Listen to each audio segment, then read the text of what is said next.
코로나19 팬데믹으로 많은 사람들이 심리적 어려움을 겪으면서 상담의 중요성이 커졌습니다. 교인들의 상담자 역할을 하는 목회자 또한 코로나 팬데믹을 거치면서 심리적 어려움이 커진 경우가 많지만 겉으로 잘 드러내지 않는다고 합니다. 상담 목회 아카데미 원장인 한성열 고려대 명예교수를 만나 목회자의 심리 문제에 대해 들어봅니다. 교수님 안녕하세요. 예, 안녕하셨어요. 현대인들 다수가 마음의 건강을 안고 살아간다 이런 얘기들 흔히 하잖아요. 그렇죠. 근데 이 코로나 팬데믹을 우리가 최근에 몇 년 동안 거쳐오면서 그 마음의 어려움이 더 커지지 않았나 하는 생각을 해보게 되거든요. 많이 커졌죠. 예. 우리가 보통 이제 뭐 코로나 블루 이렇게 얘기를 하잖아요. 그 블루라는 게 우울증이라 이제 우울하다 그런 뜻이잖아요. 그러니까 코로나 때문에 많은 사람들이 우울해졌다. 지금 이제 그런 얘기인데 그 우울이라고 하는 게 그게 마음의 건강에서 제일 먼저 나타나는 심각한 이제 증상이란 말이에요.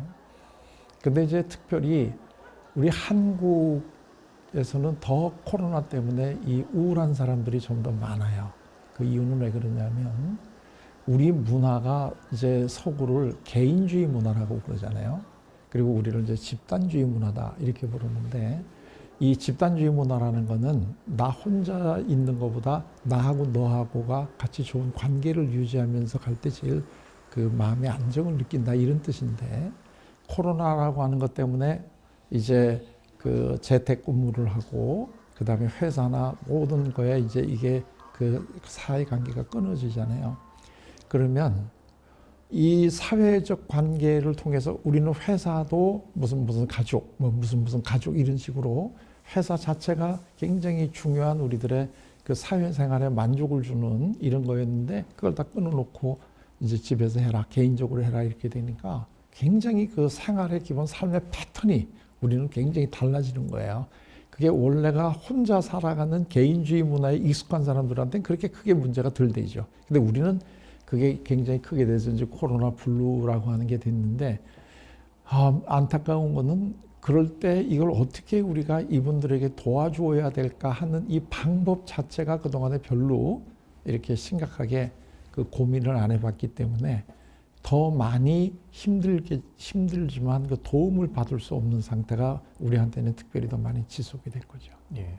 근데 코로나 엔데믹이 됐잖아요. 일상의 그 삶의 방식들은 정상적인 코로나 이전으로 돌아가는 모양새인데 코로나 기간 동안에 쌓인 마음의 어떤 뭐 상처랄까요? 뭐 우울감이랄까요? 이런 것들이 엔데믹 이후에도 영향을 줄까요? 계속 영향을 주죠. 그러니까 이 우울하다는 게 일종의 화병이 이제 쉽게 얘기하면 우울하다는 건 일종의 화병이거든요. 내가 화가 났는데 이 화를 풀어야 되는데 못 풀면 화병이 생기는데 이 화병이 밖으로 표현되면 폭력이 되는 거고 내 안으로 이거를 감싸고 있으면 우울증이 되는 거거든요. 그러니까 코로나 블루라고 하는 거는 내가 코로나 때문에 밖에 나가지도 못하고 여러 가지로 화가 났는데 이 화를 내가 풀지 못하고 있었다는 얘기란 말이에요. 그럼 갑자기 이게 화가 난 게 이제는 그러면 마음 놓고 만나라 그런다고 해서 갑자기 풀리는 게 아니고 이 만나는 이때도 이미 벌써 화병을 가지고 있는 상태로 만나게 되잖아요. 그렇기 때문에 오히려 대인 관계가 점점 더 어려워지고 이제 그래서 단순히 이 그 코로나가 끝났느냐 안 끝났느냐의 문제가 아니라 코로나로 인해서 생겼던 마음의 불편함을 어떤 방법으로 우리가 지금 풀어주고 있느냐 이 사회가. 근데 이게 거의 없다는 거죠. 네. 그러니까 계속 그 상태가 유지되니까 오히려 사회생활이 좀 더 힘들어지는 경우가 많이 있다는 거죠. 네. 코로나 이전의 일상을 완전히 회복하려면 결국에는 이제 마음의 건강을 회복하는 것이 우선돼야 되겠군요. 그렇죠. 코로나 때문에 힘든 것이 원인이 뭔가 하는 거를 조금 더 깊게 해결하고 그러면 오히려 전화 위복이 되는 거죠. 근데 그대로 되고 이제 단순히 그냥 외형적으로 이제는 뭐 회사 나갈 수 있게 되고 마음 놓고 교회 가서 예배 드릴 수 있고 이런 것만 회복이 됐다고 해서 그게 자동적으로 회복되는 건 아니죠. 그 마음이 이렇게 힘들 때요. 사람들이 그 힘든 마음을 이제 위로받기 위해서 각자의 방식을 택할 텐데 많은 분들이 교회 또 이제 목회자를 만나서 그 위로를 받고자 하는 기대를 하는 것 같아요. 심리 전문가가 생각하시기에 어떤 그런 노력들이 마음의 아픔을 이렇게 그 위로해 주는데 실질적인 도움이 될 수 있다고 보시는지 좀 궁금하네요. 그건. 도움이 많이 되죠. 예. 도움이 많이 되는데 우선 이제 되게 내가 마음에 아픔이 있다 그럴 때 그게 이제 심하게 되면 소위 우리가 마음의 병이 되는 거잖아요. 그럼 마음의 병이면 그거를 이제 전문적인 도움을 받아야 되기 때문에 예를 들면 정신과를 찾아가서 도움을 받는다든가 아니면 전문적인 상담가를 찾아가서 이제 상담을 받는다든가 이런 식의 노력을 해야 되는데 사실 우리는 누구에게 상담을 받는다는 이 자체를 굉장히 터부시해요.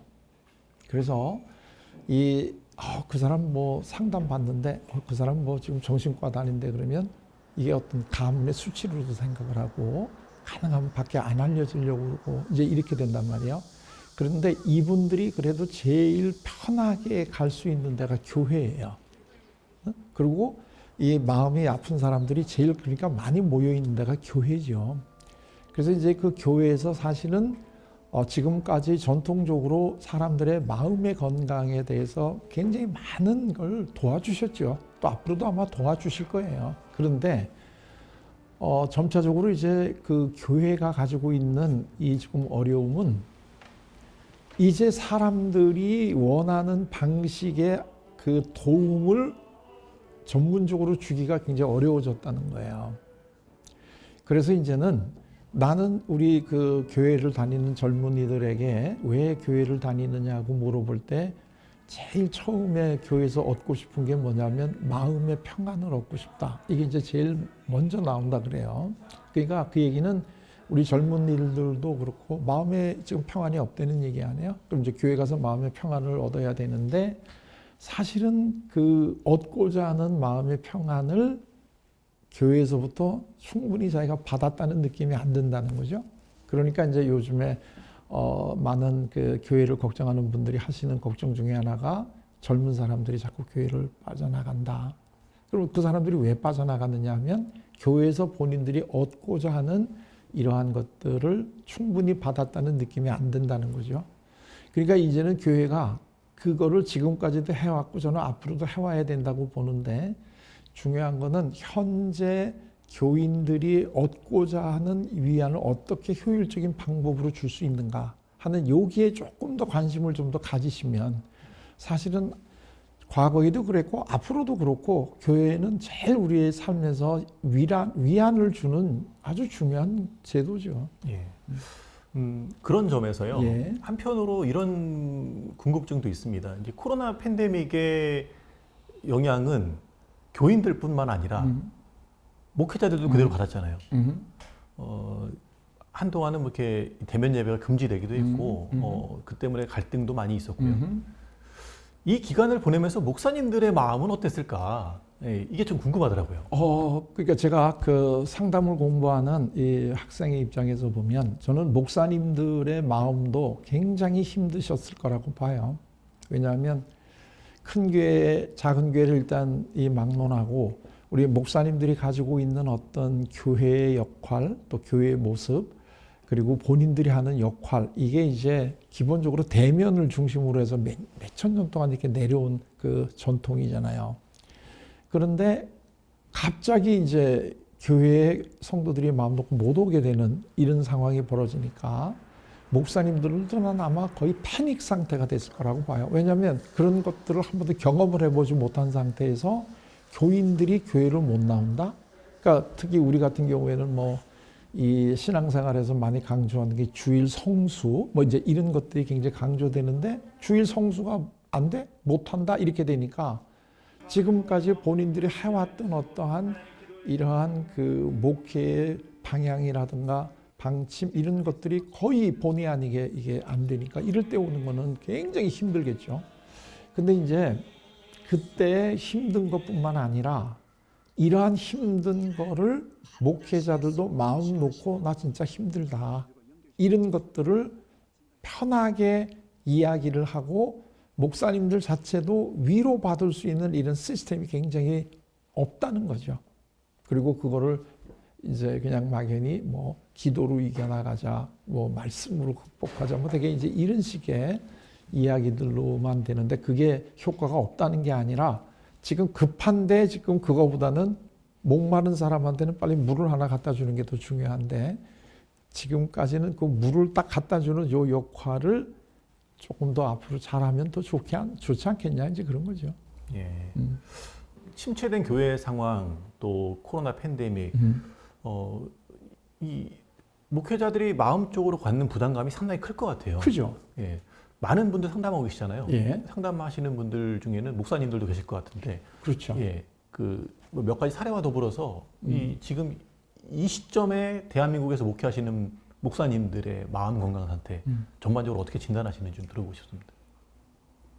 대개 뭐 이 정신과 의사들이나 상담을 하는 사람들은 마음의 건강이 심각하다고 딱 그 얘기를 해요. 원래 심각한 사람들을 자꾸 보고 있으니까. 그런데 저는 이 목사님들하고 지난 10여 년 동안에 집단 상담을 쭉 해오면서 연인원, 그러니까 같이 만나서 집단한 분들을 하면 한 1,000명 정도 가까이 돼요. 근데 이제 그분들하고 같이 이렇게 상담을 하면서 느끼는 거는 굉장히 그 만성적인 어떤 그 우울증 비슷한 데 걸려 있다. 하는 게 이제 제 생각이에요. 근데 그 이유 중에 아주 뭐 현실적으로 얘기를 해본다면 사실 우리 목회자가 되기 위해서는 공부를 많이 해야 되잖아요. 그 대학원을 기본적으로 나오셔야 되는 거고, 그 다음에 또 몇 년 동안 이제 그 전도사라든가 이런 과정을 거쳐가면서 좋은 목회자가 되기 위한 수련을 쌓고 난 이후에 이제 목사님이 되시는데, 그리고 난 다음에 이제 예를 들면 개척교회를 하거나 이제 이럴 때 그 한국에서 그렇게 공부를 하시고 개척교회를 하시는 이 현실이 본인들이 목사님이 돼서 목회를 하겠다고 꿈꾸었던 그 순간부터 지금까지 상상했던 것하고는 전혀 다른 현실이거든요. 그 현실이 어떤 현실인가 아시겠죠? 그리고 우리나라에서 대학원 수준까지 공부를 다 하고 또 몇 년 동안의 수련 과정을 거친 직업 중에 이 목사님들처럼 현실적으로 이렇게 어려운 상황에 처하는 이런 영역이 없지요. 그런데 물론 그분들이 그 목회라고 하는 이 소명을 가지고 그거를 다 버텨나갔는데, 저는 버텨나가긴 버텨나가는데 너무나 힘드실 것 같아요. 그런데 외부에서 이분들에게 사실은 어떤 큰 도움을 어느 누구도 안 주신 것 같아요. 제 생각에는. 그래서 이분들이 누구에게 내가 얼마나 힘든가 하는 이런 것들을 얘기를 못하는 거예요. 제가 어떤 분을 봤냐면 이분은 목회학 박사님이신데 이제 같이 이렇게 얘기를 하다 어떻게 교인들이 얼마나 되세요? 그랬더니 웃더라고요. 그래서 왜 웃으십니까? 그랬더니 자기네 교회 교인들이 세 분인데 다 80이 넘었대요. 그리고 그 중에 한 분은 귀가 안 들린대. 그러니까 주일날 이 세 분을 그 대상으로 이제 설교도 하고 예배를 보는데 그 중에 한 분은 안 들리는 분이고, 그러면서 굉장히 허탈하게 이걸 웃으시더라고요. 그러면서 이제 나중에 저하고는 좀 솔직하게 얘기를 하니까 거의 눈물이 글썽글썽 해주시면서 이럴 줄 알았다면 나 공부 안 했습니다. 이 자기도 정말 하나님의 사업을 한다고 큰 꿈을 품고 공부를 하고 이거를 해서 목회를 하는데 이 형편이 사정은 너무나 지금 힘들다는 거예요. 그렇다고 뭐 이걸 얘기를 누구한테 마음 놓고 할 수도 없고. 근데 이거는 뭐 또 이제 근데 저는 이런 분들을 참 많이 만나서 봐요. 그래서 정말 이분들이 얼마나 힘든 상황, 이 현실적으로도 힘들고 심리적으로도 힘든 상황에서도 그 정말 그 소명 하나 붙들고 지금도 굉장히 애쓰시는 분들이 많은데, 제가 안타까운 거는 이분들의 마음의 이 아픔을 조금 더 편하게 위로해주고 할 수 있는 이런 기관들이 좀 더 많아야 되는데, 우리나라에는 목사님들이 마음 편하게 자기가 얼마나 힘든가 하는 것을 이야기할 수 있는 이런 여건이 거의 안 돼 있어요. 그런데 한편으로는 이제 목사님들 중에 이렇게 교수님이 운영하시는 그런 프로그램에 네. 참여하시는 분들이 뭐 그동안 1000분이라고 하시니까 예. 그래도 많은 분인데 예. 목사의 특징을 한번 생각을 해봤을 때 과연 내가 마음에 아픔이 있어, 마음에 뭐 병이 있어, 이것을 스스로 인정하고 상담받으러 나갈 수 있을까? 좀 그 그렇죠. 부분도 예. 이제 그게 아주 중요한 질문을 해주셨는데요. 그게 제가 제일 안타깝다는 건데, 아까도 맨 처음에 잠깐 얘기를 드렸는데, 우리는 이 상담을 받는다는 거에 대해서 굉장히 그 부정적인 이 편견을 갖고 있어요. 그건 뭔가 마음에 심각하게 문제가 있는 사람이 그거를 받는 거다, 이렇게 얘기를 하는데, 사실은 이거 조금 다른 얘기로 갔다가 돌아올게요. 우리나라가 지금 자살률이 세계에서 제일 높잖아요. 왜 우리가 자살률이 높은 줄 아시나요? 우리가 보통 그 우울증 다음에 이제 더 심해지면 이제 자살로 간다, 이제 이렇게 보통 얘기를 하는데, 그 우울증이라는 게 마음의 감기다, 뭐 되게도 이렇게 얘기를 해요. 우리는 살다가 보면 얼마든지 우울증을 여러 번 겪을 수 있어요. 내가 생각했고 기대했고 노력했던 게 안 되면 우리는 당연히 우울하고 의기소침해지니까요. 그러면 이건 일종의 감기니까 이거를 조금 도움을 받으면 다시 금방 회복해가지고 다시 힘을 얻을 수 있는데, 이거를 상담을 받는다든가 또는 정신과 치료를 받는다 이렇게 되면 굉장히 여기에 이제 낙인을 찍는단 말이에요. 그러다 보니까 이거를 못해요. 그러면 이게 그냥 감기이기 때문에 이게 그 초기에 제대로 대처만 했다면 별게 아닌 건데, 이게 나중에는 폐렴으로 가고 막 이렇게 되는 경우가 왕왕 있는데, 우리는 이 중간 단계에서 이거를 잘 도와주지를 못하기 때문에 결국은 이게 자살로 넘어가는 이런 것들이 많은데, 이미 뭐 이런 그 CBS 정도 되는 이제 큰 대표적인 미디어 이런 데서는 아마 이 다양한 정보들이 들어올 거예요. 우리 목회자들 중에서도 스스로 목숨을 끊는 분들이 이제부터 나오기 시작을 해요. 그분들이 얼마나 힘들었으면 그분들이 그 스스로 목숨을 끊을 정도로 가겠어요.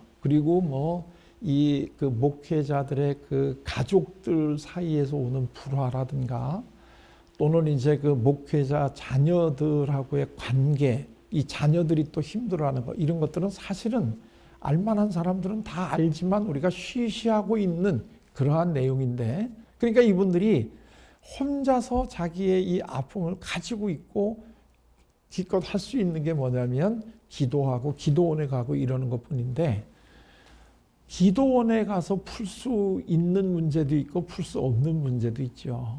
그러니까 그 기도원에서 풀 수 없는 문제들, 이런 것들은 그냥 상담을 받고 이러면 아주 좋으니까, 이 목사님들이 편하게 상담을 받을 수 있는 장소가 마련되면 참 좋겠다. 근데 이 목사님들은 또 목사님이 가지고 있는 특별한 이런 어떤 그 특징이 뭐냐면, 아주 독특한 사역을 하시는 분이니까 자기들이 가지고 있는 아픔이 뭘까를 잘 이해 못하는 일반, 예를 들면 상담자나 이런 사람들하고는 이게 잘 안 돼요. 그래서 지금 저희들은 빨리 우리 목사님들을 상담해 줄 수 있는 좋은 목사님 상담자를 지금 양성을 하고 있는 중인데, 그래서 이제는 목사님들도 자기들의 목회가 얼마나 힘들고 어떤 건가 하는 걸 알고 있는 목사님들에게 이야기를 하고 정말 인간적으로 공감을 받고 위로를 받아서 다시 힘을 내서 목회를 할 수 있게끔 이런 도움을 드리는 거를 지금 저희들이 이제 하고 있는 중이죠. 예. 교인들의 삶에 또 교인들의 마음 건강에 영향을 끼치는 분이잖아요, 목사님들. 그럼요. 예. 상당히 중요한 지점인 것 같은데요. 이 목회자 스스로가 그렇게 생각하는 것도 필요하겠지만 교회 정서도 중요한 것 같아요. 끝으로 한국 교회 성도들에게 당부하고 싶은 말씀이 있을 것 같은데. 그러니까 그 한국 그 성도님들도 자기들이 힘들 때 교회 와서 위로를 받고 이제 그러기를 바라잖아요. 목사님들도 마찬가지잖아요. 목사님들도 굉장히 소중한 사역을 하는 것은 사실이지만, 목사님들도 가정을 가지고 있고 자녀를 키우고 있고 한 인간으로서 느끼는 여러 가지 많은 아픔들이 있을 건데, 그러니까 그거를 우리 성도님들이 목회자들도 이러한 아픔이 있을 수 있다는 거를 일단은 좀 그거를 인정해 주면 참 좋겠어요. 그것이 목사님들이 그러한 삶을 살면서 어려움을 겪는 게 그분들이 기도를 안 한 것도 아니고, 그분이 그 믿음이 적은 것도 아니다 이런 얘기죠. 본인들도 기도를 통해서 해결 안 되는 것들 많이 있잖아요. 그런 식으로 그게 있으니까 우리 목사님들도 그런 것들을 얼마든지 경험할 수 있고 또 아파할 수 있다는 사실을 인정을 해야 되고 또 목사님들 스스로도 나도 얼마든지 그런 거를 느낄 수 있다. 그래야 목사님과 교인들 사이에 진정한 의미에서의 좋은 이 교류가 일어난다. 근데 그렇지 않고 성도님들이 정말 목사님은 밥도 안 드시고 이러는 분들이라고 자꾸 생각을 하고 있으면 이분들 나도 밥 먹고 배고파요 이런 얘기 못 하잖아요. 나는 이게 빨리 한국 교회가 조금 더 자유스럽고 솔직해져야 되는 이런 면이라고 생각을 해요. 예. 우리가 마음이 어려울 때 목사님을 찾아가서 예. 우리가 상담을 받는 거는 흔한 일인데 예. 목회자들에게도 상담이 필요하다는 생각을 미처 못 해봤네요. 목사님들이 좀 더 힘을 낼 수 있도록 우리가 다 같이 관심 갖는 계기가 됐으면 좋겠습니다. 교수님 오늘 말씀 감사합니다. 예, 고맙습니다.